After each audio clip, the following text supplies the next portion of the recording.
We're going to talk to Pete about his latest book, Phoolosophy. Okay, a bit of advertising there. Won't be charging for that. With the Moon Festival, just for those who know. Yeah, so we'll start off, Pete, with telling us about yourself and how you came to Phoolosophy, the book you've recently written. Okay, a long story. Well, let's make a long story short. So it's essentially what I like to call star law, and star law is the gifts given to us by our ancestors to assist us into fathoming what it is that is our soul and figuring out the mystery of life and creation. So, in a nutshell, star law for us in Whitefella Dreamin' is Western astrology and the tarot. Now, they exist as a spiritual tradition that extends enormously back way before the invention of religiosities, which have only latecomers on the scene, but we can go thousands of years back. Plenty of scholars out there to sort of back up this little thing I'm saying, that the tradition of astrology and tarot extend back beyond our figuring out even how long ago it was. Now, for myself personally, the seeds for astrology were planted in me by my mum.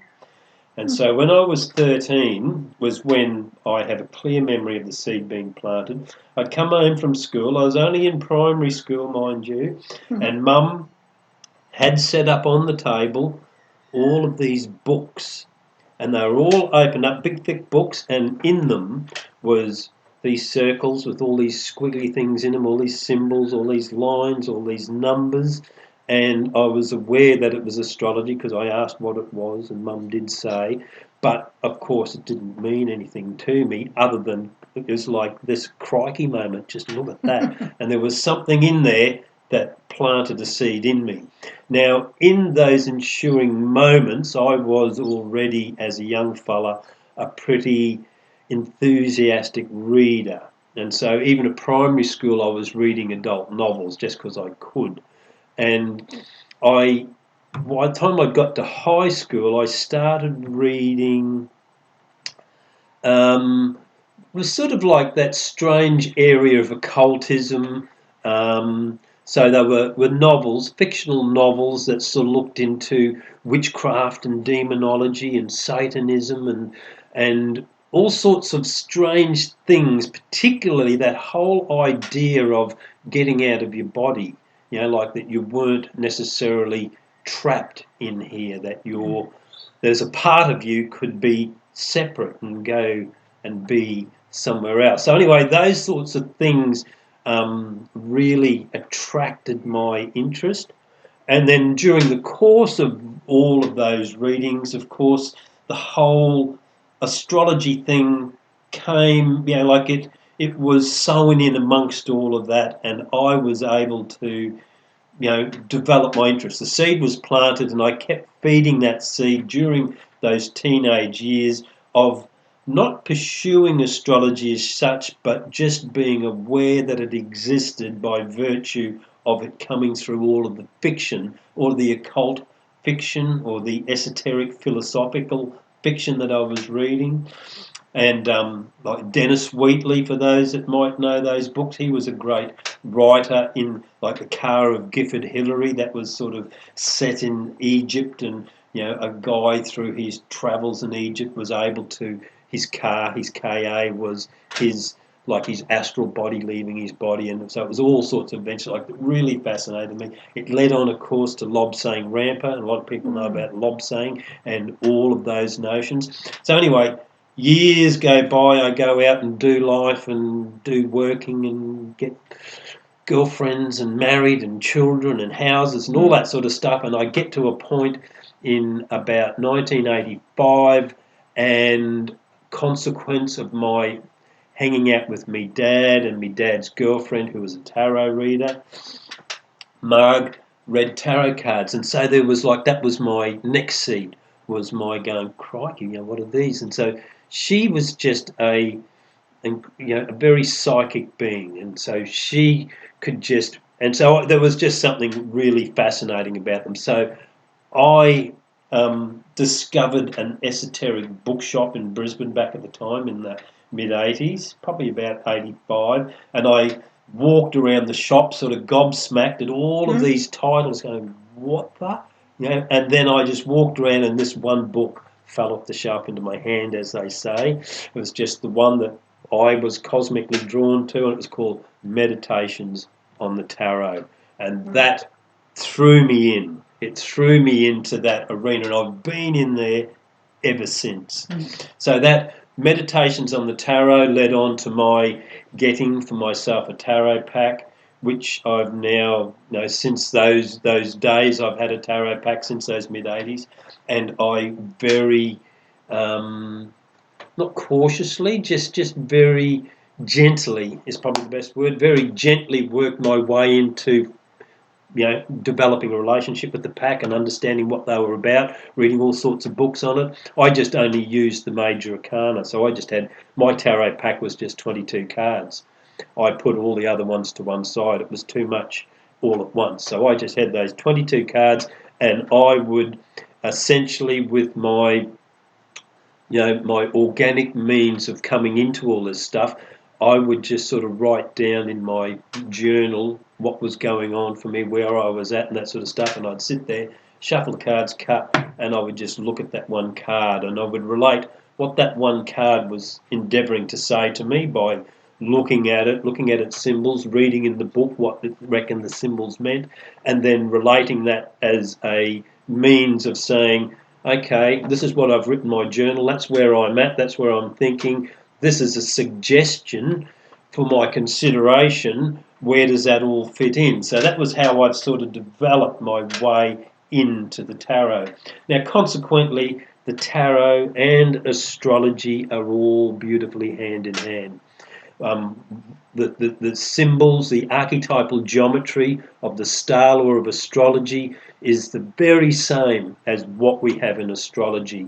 You could sort of even think of both of them being a masculine yang expression, we could say astrology is, because it's very scientific insofar as it uses symbols so that when we, and this is what the ancestors did, they used to look up into the starry heavens, so those shiny dots in the perpetual motions clock, and they kept looking at them and looking at them and looking at them, and they figured out, okay, there's a lot of them that actually just stay there. They're moving because they're going every day, but there's others that move around. And so by looking at that over however long they did it, they figured out that by looking at them, they could figure out where they were on the ground. So essentially, it was used for navigation to figure out where the hell you were when you were travelling across this giant thing called our planet.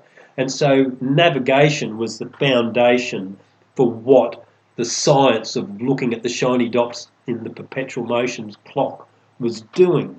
Now, of course, they eventually went from that to having a chart. So they used symbols to represent the wandering stars. So, like the sun and the moon and Mercury and Venus and Mars and Jupiter and Saturn and Uranus and Neptune and Pluto essentially are the main wandering stars that they were watching, and they were able to see that they followed a particular pattern that could be relied upon. So you could watch over generations and watch the movement of those shiny dots, and eventually they were able to figure out that you could, by watching them and knowing where they were, you could predict where they were going to be. And that's what essentially is the science side of astrology, is looking at those shiny dots, knowing that they follow cyclic patterns that are reliable, and then being able to use that knowledge to predict where they're going to be and when. Now, that's the science bit. Now, the art bit is that, okay, we can do that, but what does it mean? So this art bit is putting a meaning and a purpose to those movements. So you could sort of say like when we're just using astronomy, looking at the shiny dots so we can figure out where we are in our journey across the planet, we could also use it to figure out, using those shiny dots, to figure out where we were in our mind, in our psyche, in our soul. So essentially, wherever it's come from, whoever's done it from over thousands of years, it is a tool of psychological survey. Now, there's plenty of bodies of work out there that will correlate, the psychology, the archetypal geometry of what we're looking at in the science of the horoscopic wheel. And all of those symbols are all held there. They all have a distinct relationship one to the other. And let's just, for those who don't know very much about astrology, to just try and make it, bring it down to earth and understandable. If you've got the circle, like a clock, and it's like a clock, it's just, 12 divisions like a clock. So when you look at your own clock on the wall and look at 1 o'clock, 2 o'clock, 3 o'clock, so if you've got, the big hand on the 12 and the little hand on the 12, you know that it's 12 o'clock. And so as a symbol, you've got a circle with 2 sticks in it, a short one and a long one, and we as beings who've been using that symbol can look up and go, oh look, the 2 sticks are pointing up. And straight away, it's 12 o'clock. Now, in your own life experience that 12 o'clock can either mean 12 o'clock in the middle of the day or 12 o'clock in the middle of the night. And you will be able to tell by whether it's light or dark which one you're in. But you also, by looking at that symbol, you have an experience of that time of the day. You know that at 12 o'clock, mostly we have lunch. And so it's a lunchtimey sort of a vibe of the day. And so by just simply as an example or as an analogy, we can look at that circle with the 2 sticks, a long one and a short one, pointing in a particular direction, and immediately we have an understanding and an understanding for what that symbol holds for us. Now let's translate that across to astrology. It's a little bit more complicated of a clock. So you've got, instead of 2 sticks, a short one and a long one, we've got a myriad of hands on the clock. So we've got one hand on the clock that is a circle, and that's the sun. And it takes 365 days to go around the 360 degrees of the horoscope clock face. Now we've got the moon, which is a crescent. Now that particular symbol, that hand on the clock, it takes 28 days to do a lap. Now we've got Mercury. I can't actually remember in my head, but let's say it's about 80 days, whatever it is. I have to look at that thing. So it goes around in 80 days, and Venus goes around in a couple of 100 days, and Mars goes around in whatever days it goes around in, and then Saturn is 29 years, Jupiter's 15 years, Neptune is, Uranus is 84 years, Uranus is 160, Pluto's 240. So you get the idea. All these hands on the clock have different rates of motion. And so we're looking at a clock that is telling an infinite set of variable times. Now, for us, we're looking at that clock to figure out our position in the year. So the horoscope is, it comes in 2 forms. We've got the tropical zodiac, so the horoscopic wheel, which is related directly to the equinoxes and the solstices. So the equinox of the 21st of March, which we're almost upon. What are we on there? Yeah, on Saturday. On Saturday? I think it's 8:39 p.m. Okay. Now, what we need to realise, which is a pretty interesting thing, is that equinox, in regards to what we're reading in the energetic architecture of the horoscope wheel, is relative to the equinox of spring in the Northern Hemisphere. But in reality, we all know that whilst in the Northern Hemisphere the spring equinox is happening, simultaneously, the autumn equinox is happening in the southern hemisphere. So they both happen exactly the same time, which also we can say, okay, when I'm watching the sunrise, I know that somewhere else on the planet, someone's watching the sunset. It's happening exactly at exactly the same moment. It's exactly, and that's how, exactly. That's how a duality is working. Yeah, those things that actually, it's not really moving. We're just doing all the moving.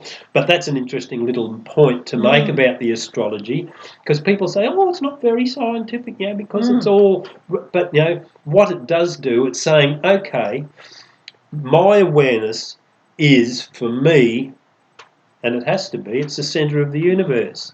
So if I'm in the centre of the universe and I'm looking at the universe from that perspective of being in the centre, it's where I'm standing and where I'm looking out of my eyes is what the horoscope is endeavouring to assist me to do, because it's geocentric. It's saying, here we are, we're looking at the starry heavens and we're looking at it from here on Earth. So the wheel is directly relative to how I see the starry heavens from where I'm standing and looking at it. Because there was a question last year, it came up in the internet where people were saying, oh, the astrology's changed, it's no longer where it used to be, and those being born now, say in Aries, are now being born in a different time. Did you hear that? Yes, and that's all very easily understood. Well, I haven't really heard that, but I understand exactly why. Because when we're looking at the tropical zodiac, it is religiously, dogmatically saying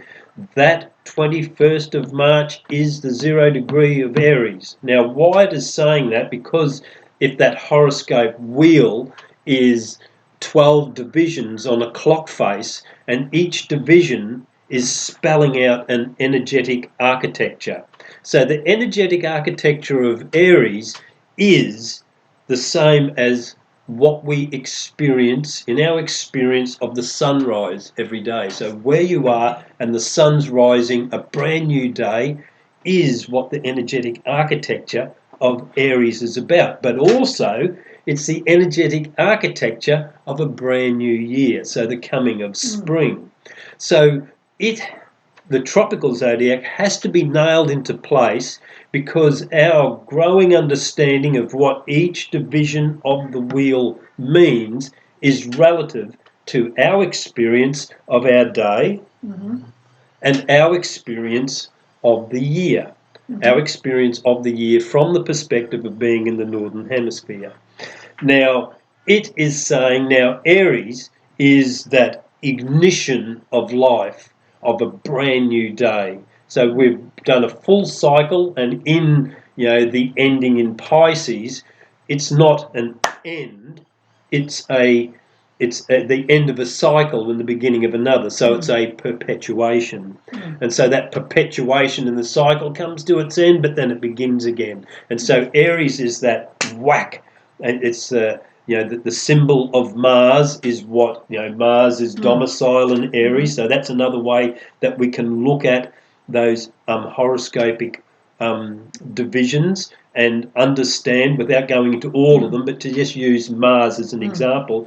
Mars is domicile to Aries, so that means that's Mars's home space. So when we're dealing with Aries, if we think of, okay, that's where Mars lives. Now Mars is the god of war. Now, where would the god of war live? Well, he'd live in like a dojo, and so I think of Mars as being like a martial artist, and so his home space is a dojo. So there's no mucking about. It's straight in and it's on the mat. And crikey, let's do this. And we are ready for the contention of all of the opposite energies that we're going to meet by being in this particular unfolding mystery. So sorry, Coco, under my seat there, dear. So as an example, without going into all of them, that's not what we're doing here. We're actually just trying to answer where philosophy came from. That's right. So, let's redirect back. And so we'll redirect back. So anyway, I've given you the idea of the clock of the day, the clock of the year. Now also, the ancients figured out that there are many more measurements there. And so when we leave tropical zodiac and we go into sidereal or sidereal, however you want to pronounce it, sidereal means, for me, okay, it's off to the side and it's real, is a simple way of understanding sidereal, right? So what it's saying is that there's another thing happening in the heavens. On the 21st of March, when the sun rises in the tropical zodiac, we say that's 0 degrees of Aries. And we say it's 0 degrees of Aries so that we can understand the energetic architecture of every division of the wheel. But what's off to the side and what's actually real, when that equinoxial sun rises in the heaven, it isn't in 0 degrees of Aries. It's actually presently, I think, in the 6th degree of Pisces. So this coming sunrise will rise in 6 degrees and so many minutes of Pisces. So that relationship between our using the tropical zodiac, so that we've got a direct experiential link in our own experience of the energetic architecture of the wheel and what it's endeavouring to share with us. And then what's actually off to the side and what's real is our slowly, they call it the progression of the equinoxes. And slowly that equinoxial sun, 1 degree every 72 years, goes click, click, click. And it takes 25,920 years for that equinoxial sun that's going to rise in 4 days to be in that exact position again. Right. In off to the side and what's real. Right. So we will, for that whole 25,920 years, with our tropical zodiac, we're going to say, 0 degrees of Aries happens on the 21st of March, regardless of what's happening off to the side and what's real. Right. But so that clock is different to that clock. So let's say the horoscope wheel is a clock that is measuring the evolution of my consciousness as a living soul in the mystery of life and creation with everybody else. So I can use it as a logic puzzle to assist me to figure out what the evolution of my soul is as a unique being with everybody else. Now, when we look at the other clock that the ancients pointed out, the progression of the equinoxes, that is measuring out another cycle, and that cycle is 25,920 years long, or 2,160 years per month. So Pisces is 2,160 years, Aquarius 2,160 years, and so on and so forth. This amazing pattern, which also when we go, 432, 432 hertz, the mystical 432, 60 times 432 is 25,920. And that's what guarantees. So all of those amazing, when you go into Jane Mathematics and all that sort of stuff, and you look at the mystery of all the numbers, when they all sew in and join together, they affirm the divinity of what we're dealing with there. It says, it's sort of like, the sun and the moon, even though the sun's 93 million miles away and the moon's only a couple of 100,000 miles away, but when they do an eclipse, they're both exactly the same size. So there's this mystical synchronicity that's sewn into the living universe that just guarantees that there's something amazing going on. And so when you're looking at these other measures, you guarantee that there's something really right about it, because these other mystical numbers are so beautifully, synchronously, linked into it all. So, 25,920 years long measure, the progression of the equinoxes. And so what that one is measuring the evolution of the consciousness of we all as a species. Right. And so that's the two different clocks, the sidereal measure and the tropical measure. The tropical measure is our tropical experience of the sun and its relationship to all the seasons. And the sidereal measure is we as a species journeying through eternity and evolving ourselves. Right. So that's where we get to Phoolosophy. Right. We're looking at that, the great year and the progression of the equinoxes and it journeying, that equinoxal sun travelling 1 degree every 72 years, and it's journeyed, it's just about finished its journey through Pisces. Not quite. If we're going by the relationship between tropical zodiac and the sidereal zodiac, well, we've still got 6 degrees to go. 6 sevens of 420 years yet to go before we're actually technically at that 0 point of the age of Aquarius. Right, at the beginning. That's So right, at the beginning. So we're not at the beginning, but we're in the cusp.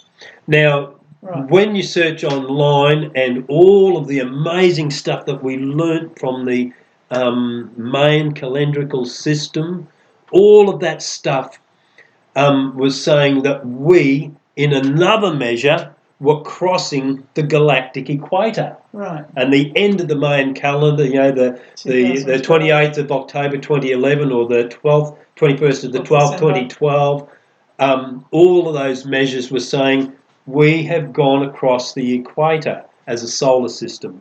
Now, to understand what that means and to go into all of those incredible bodies of work, Carl Johan Kalaman is the one I would recommend. Right. He's got about 4 amazing books on all of that.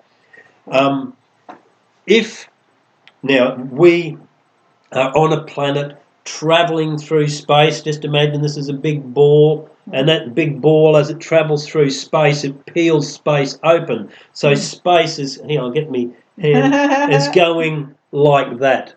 So as the ball's coming in, the space is being peeled apart. Right. One part's going up. Let's do it from the side. It's going like that. So the top one is spiraling like that, and the bottom one is spiraling like that. So there's an energy inversion, simple physical mechanics. As you push through, split it open, you get a reflective spiral. Let's go over here. A reflective, hang on, over there, a reflective spiral. And so you can sit and just imagine it's going through water with bubbles in it. You would see, the top bubbles go that way in a spiral and the bottom bubbles go that way. So toroidal field. That's right. And so then when we correlate that and they say, okay, in the northern hemisphere, water goes down the plug hole clockwise. In the southern hemisphere, water goes down the plug hole anti-clockwise. So that shows you at a practical, everyday life experience level that there is an energy inversion, subtle as it may be, from one side of the one side of the equator to the other. The north hemisphere has a subtle difference to the southern hemisphere from that splitting of energy. And you see that with the tides and the winds. For anyone who's sailed around the equator, you see that with the weather. Oh, you come to the doldrums, which is the equator, where there's stillness. And then as you move away... Well, I've even heard the thing they say cyclone and anticyclone. Right. Oh, interesting. So okay, now we've just sort of thought about the actual observable physics of that phenomena. Right. Now let's translate that physical phenomena to what the Mayan calendar was saying in our crossing the galactic equator. So also an energy inversion will affect us at an even more subtler level. So what Carl Johan Kalaman was saying, we've got a transformation of our consciousness as a species. So as we crossed that, cosmic equator at the end of 2012, we went into an inversion of our consciousness. We entered a new paradigm of existence. But to get back to the age of Aquarius thing, what I did read online, it was suggested that in the constellation of Leo, a particular star in that constellation crossed the equator, which Leo being polar to Aquarius and Leo, when you think of the astrology as being 6 signs in polarity instead of 12 signs, Aries and Libra, Taurus and Scorpio, Gemini and Sag, and so on and so forth. So Leo and Aquarius. So by virtue of the fact, according to these particular observers or pundits or scholars,